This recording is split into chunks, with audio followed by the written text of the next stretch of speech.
c'est Cara, j'espère que tu vas bien sur ton champ de bataille. Tu as commencé à t'entraîner depuis un petit moment ou alors tu es débutante.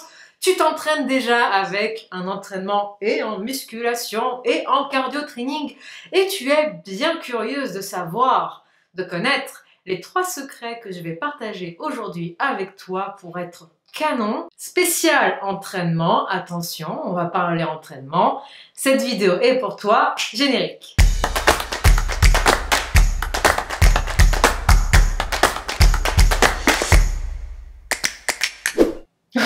Elle me répond en plus, trop mignonne. Elle a 2 mois, alors c'est très difficile. Elle pleure tout le temps. Phoenix, t'es où? Cette vidéo aujourd'hui, elle décoiffe. Si tu ne la connais pas encore, je te présente Phoenix Rex Space Active. Comme son prénom et son nom l'indiquent, cette petite est très dynamique. Essayons de faire une vidéo sans que tu ne fasses trop de bêtises. La musculation, encore aujourd'hui, est un milieu d'hommes. La musculation est encore aujourd'hui un domaine majoritairement masculin. Que tu aies commencé aujourd'hui ou que tu aies commencé depuis un moment, tu n'éviteras pas, tu n'échapperas pas aux discours traditionnels, aux discours de base, aux idées reçues qui sont que attention, si tu t'entraînes comme un homme, tu vas devenir un homme. Une femme n'est pas faite pour soulever des charges aussi lourdes. Tu vas te faire mal, tu vas te casser le dos. Comment ça, tu manges des protéines? C'est du dopage? Non, celle-là, c'était le petit bonus. Niveau idées reçues, il y en a un sacré paquet. Il ne faut pas que je m'égare parce que sinon je vais te faire toute une vidéo spéciale les idées reçues et la musculation au féminin. Et ce n'est pas le titre de la vidéo d'aujourd'hui, mais ça peut être une idée. Bref, on confond beaucoup de choses et souvent quand on va te dire ça, on va surtout avoir en tête les bodybuildeuses professionnelles ou les femmes qui font de la compétition à très haut niveau et qui n'ont pas forcément une approche de la musculation loisir. Disons loisir. Qu'est-ce qu'elle fait? Bouge pas, je vais la tuer. On confond beaucoup de choses quand on parle de musculation féminine. Parce que forcément, le muscle féminin naturel est beaucoup plus subtil que celui de ces messieurs. Du coup, on va avoir tendance à voir surtout les femmes qui vont pousser la musculation féminine très loin, qui vont avoir des pratiques professionnelles ou des pratiques très assidues. Et du coup, quand on va voir des femmes musclées, on va forcément voir des femmes très musclées. Il ne faut pas confondre musculation féminine ou musculation au féminin et culturisme, bodybuilding, c'est-à-dire des personnes, des athlètes, des individus, des femmes qui vont manger, s'entraîner et viser par plein de moyens l'hypertrophie, la prise de masse musculaire. Promis, juré, tu ne vas pas te transformer en homme parce que tu vas prendre un haltère et soulever de la fonte. Même si tu soulèves beaucoup de fonte, même si tu manges très bien, cela prend du temps. Et pas qu'un petit peu de prendre de la masse musculaire. Du coup, ne t'inquiète pas. Voilà, ça c'était pour les nuances, les précisions, les choses que j'apporte toujours ou que j'essaye d'apporter le plus souvent possible dans mes vidéos, histoire que ça rentre. Et pour t'illustrer le truc encore mieux, la plupart, la très grande majorité, je dirais, des actrices hollywoodiennes, des chanteuses, des people que tu connais à l'échelle internationale s'entraînent. Et elles s'entraînent et en musculation, avec ou sans charge, suivant leurs objectifs, et en cardio training. Elles peuvent faire du pilates, elles peuvent avoir des personal trainers et elles ont des corps qui sont très loin d'être masculins.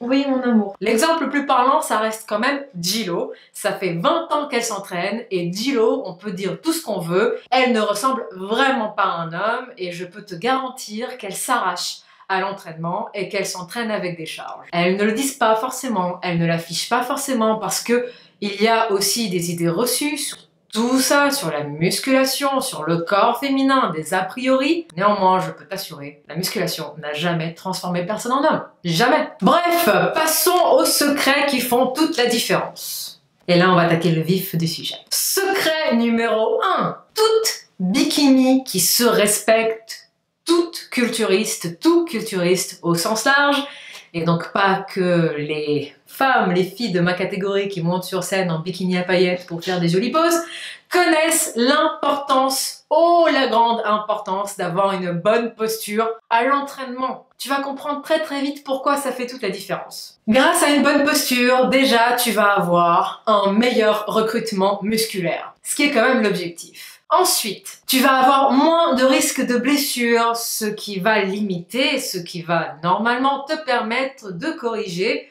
ou d'éviter d'éventuels déséquilibres. Et enfin, cela va te permettre également d'avoir une plus jolie harmonie générale. Et c'est maintenant que je vais t'illustrer le truc. Attention. Si jamais tu te muscles voûté, c'est-à-dire si tu vas faire tes exercices en ne faisant pas attention à avoir une bonne posture, et la bonne posture est épaules en arrière, omoplate serrée, épaules basses, poitrine fière, le menton fier aussi, on va dire ça comme ça. D'ailleurs, c'est ce que j'appelle dans mes programmes et dans mes coachings la posture guerrière, c'est-à-dire que en faisant tes exercices, toujours en gardant à l'esprit que cette posture-là, c'est la posture de base, eh bien tu vas te muscler harmonieusement, sans créer de déséquilibre. Si tu te muscles en étant, par exemple, voûté ou avachi ou comme ça, bah n'espère pas te redresser parce que même en prenant du muscle, même en ayant la bonne amplitude de mouvement lors de tes exercices, tu vas avoir tendance à rester avachi sur toi-même et voûté. Donc, premier secret, et celui-ci vraiment, j'insiste parce qu'il n'a l'air de rien comme ça. Tu te dis, ah vraiment, c'est le secret en carton. Non, non, non, je t'assure, ça fait vraiment, vraiment, vraiment toute la différence sur le long terme. La bonne posture. Sincèrement, côté élégance, ça apporte énormément. Côté posture, ça apporte énormément. Côté confiance en soi, ça apporte aussi énormément. Et d'ailleurs, c'est valable tout autant pour ces dames que pour ces messieurs. Monsieur les guerriers, messieurs les guerriers, faites attention à vos postures également. C'est pas très sexy, un homme trapu et voûté. C'est aussi joli chez un homme, une belle posture. Secret numéro 2, les muscles rois. Les muscles rois chez l'homme et chez la femme ne sont pas les mêmes. Il y a des muscles que l'on valorise et chez l'homme et chez la femme, et il y a des muscles que l'on ne valorise pas du tout chez l'homme et d'autres pas du tout chez la femme. Du coup, là encore, à l'entraînement, ce n'est pas la même chose. Tu vas peut-être me dire, oui, bon, hein, on le sait que nous, on veut un boum boum, donc un fessier bien rebondi, on le sait qu'on ne veut pas forcément avoir des gros trapèzes, sauf que dans la pratique, quand on arrive en salle de sport et que l'on est, et je le vois très souvent, accompagné par son chéri ou coaché par un coach homme, on n'a pas forcément le focus que l'on voudrait ou on ne fait pas forcément ce qu'il faudrait pour arriver au résultat que l'on espère. Je m'explique. Que ce soit chez l'homme ou chez la femme, c'est valorisé d'avoir un joli dos. Plus ou moins développé, on est d'accord. Et attention, oui, parce que pause, je ne l'ai pas précisé, les goûts et les couleurs sont dans la nature, donc on n'est pas là pour discuter les goûts. Je suis en train juste de mentionner les critères esthétiques communément acceptés dans notre société, et pour les hommes et pour les femmes. Ok, on est d'accord, hein, j'ai bien délimité mon sujet. Je vois venir le truc, je vois tout le temps venir le truc.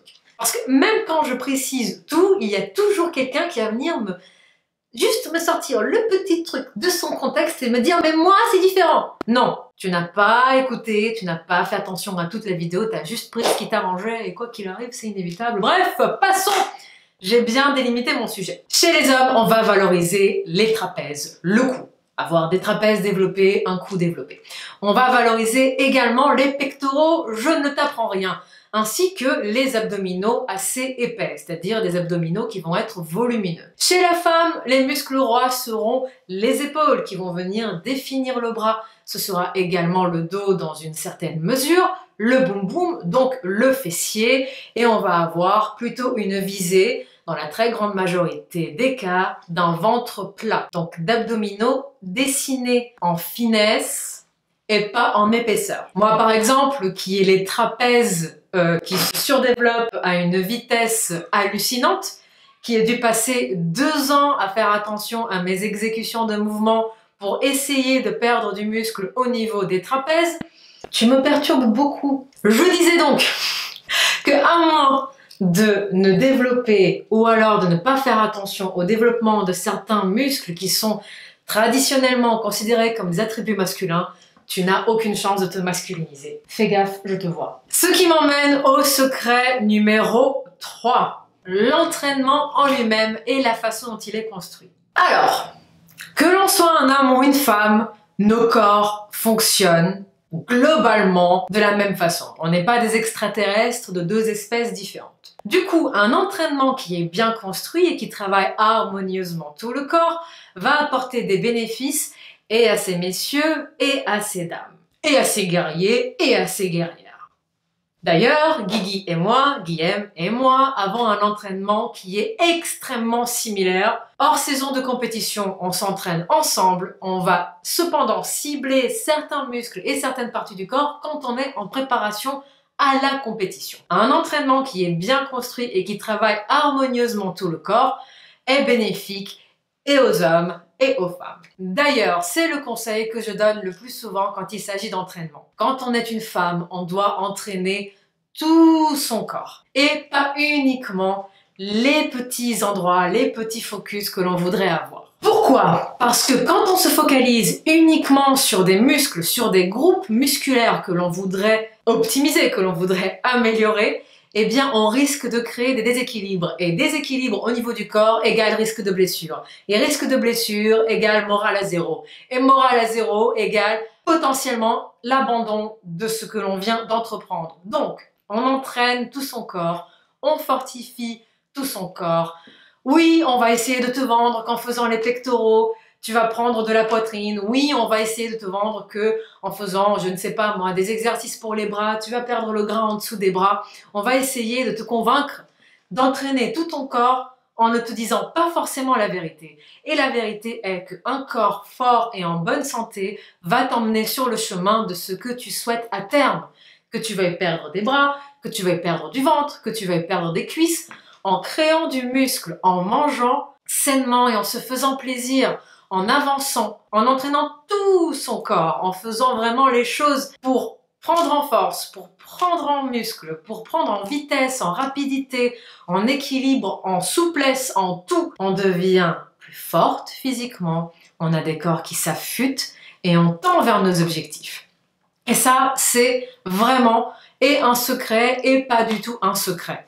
Entraîner tout son corps et surtout adapter son entraînement. Parce que la musculation au féminin, ce n'est pas cibler tout à fait les mêmes muscles que la musculation au masculin.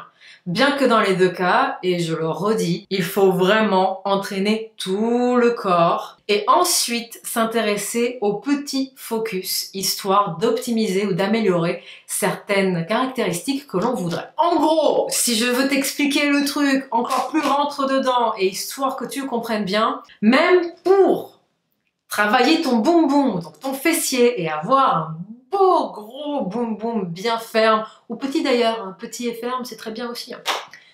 Même pour travailler son fessier, tu vas devoir prendre en force. Tu vas devoir renforcer ta sangle abdominale, tu vas devoir soulever des poids. Du coup, il faut bien que tu arrives à les porter. Il va falloir que tu fasses attention à ta posture pour ne pas te blesser et pouvoir soulever plus lourd.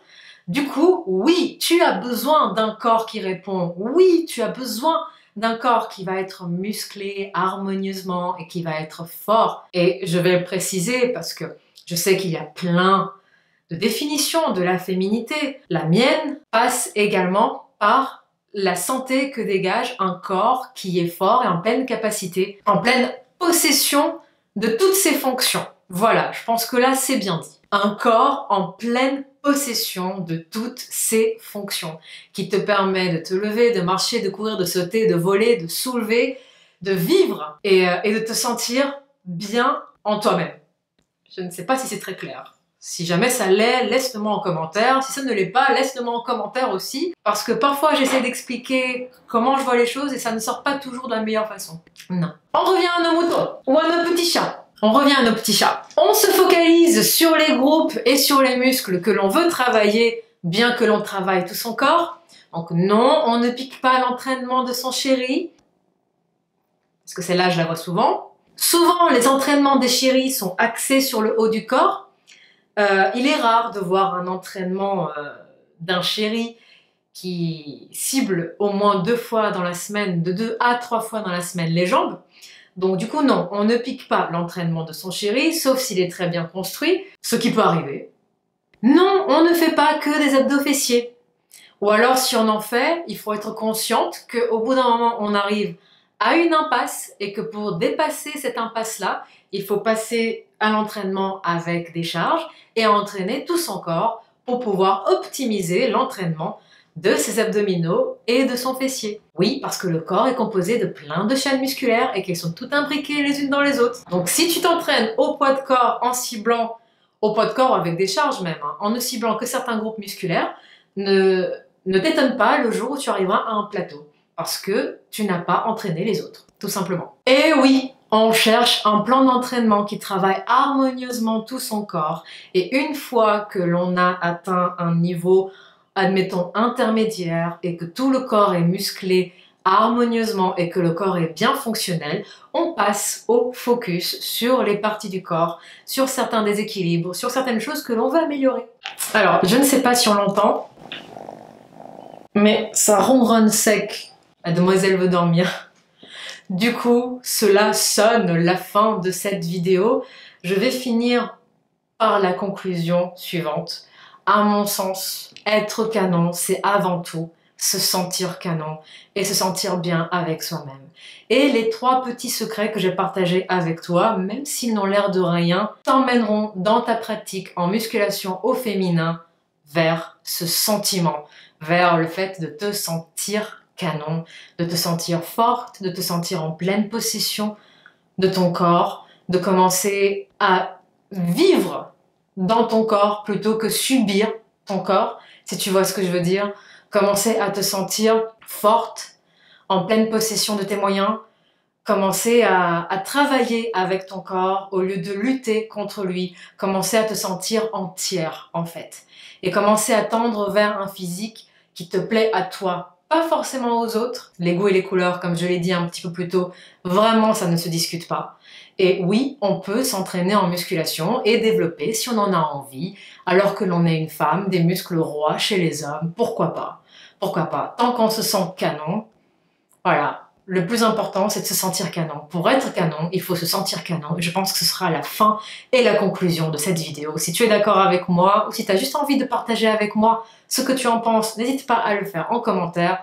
Tu as aimé la vidéo, tu me laisses un petit pouce. Ça me fait plaisir, ça soutient la chaîne.